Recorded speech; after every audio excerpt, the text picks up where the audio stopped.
Oh, Tony, we're really excited because it's the first off event where we've got a national panel of experts being brought together across the nation to actually discuss the physical health of people with mental illness. It's terrific. They're not just going to be discussing things, we'll be taking input on the net and live here and around Australia. That's pretty exciting to have that level of connectivity. That's right, Tony. It's actually everybody who is concerned about mental health and their health have got the opportunity to speak to these experts live across the nation and get an answer to their problems or their concerns. And that, of course, includes the ministers of the federal government and some of the states as well. That's right. And well-known consumers and people that have been involved in working in the mental health sector for a very long time. At the moment, though, there's a lot of reform happening across the nation and at various state levels, and you know, it's the buzzword at the moment, and people will have this opportunity to actually have an interaction with people for the first time and actually be heard by these experts.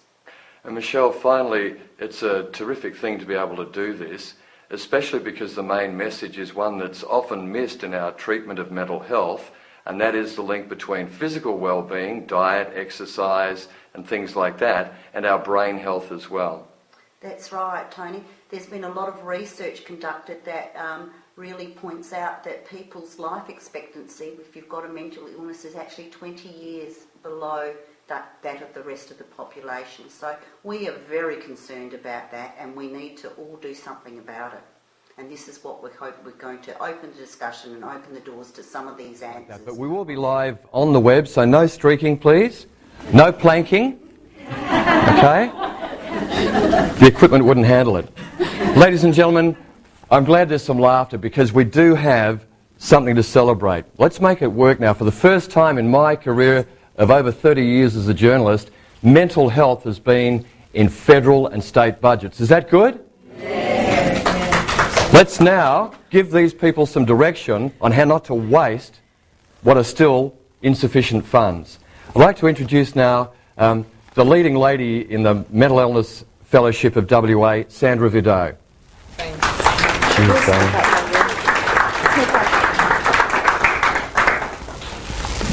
Hello everybody, welcome. It's really great to see such a huge number of people turn up today on such a beautiful day after all that lovely rain yesterday as well.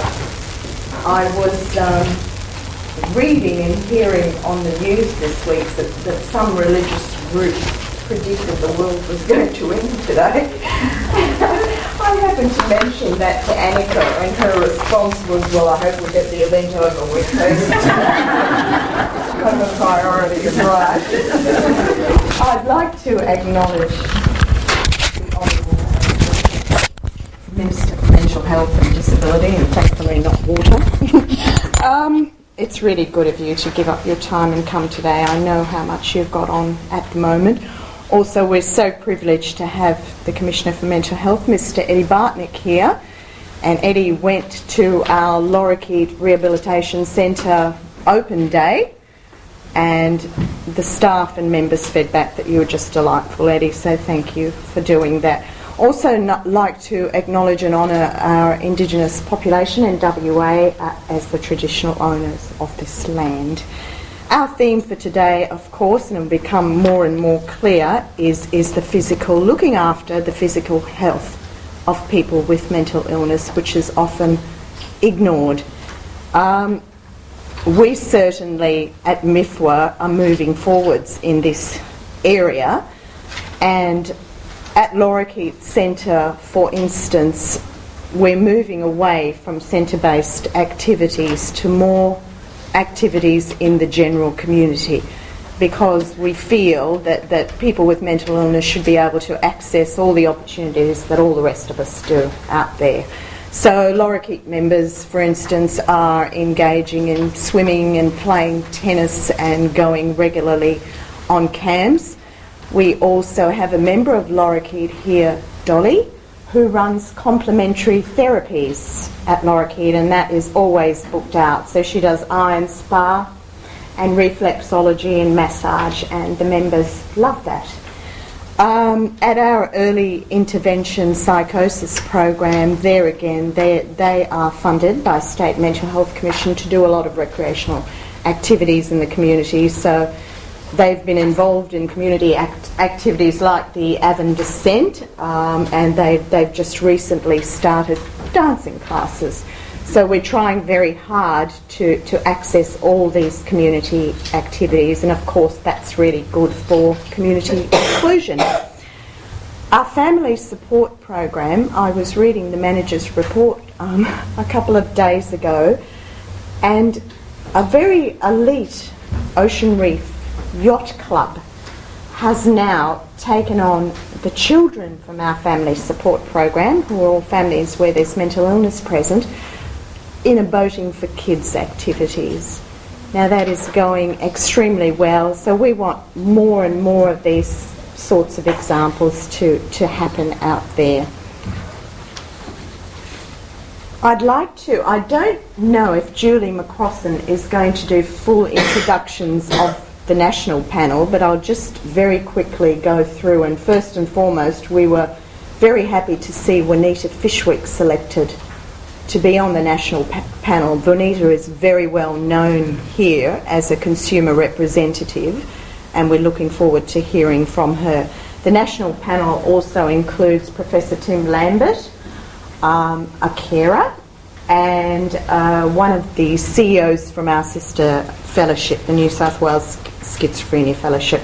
We also have a lot of groundbreaking work's been done here in WA, and we're so privileged that Professor Lan and David Lawrence and Anne Bates and Vivian Kemp are joining us today to answer your questions later from the state panel. So I would just like to read you a little bit about the two gentlemen sitting up the front now. David Lawrence is Senior Statistician at the Telethon Institute for Child Health Research.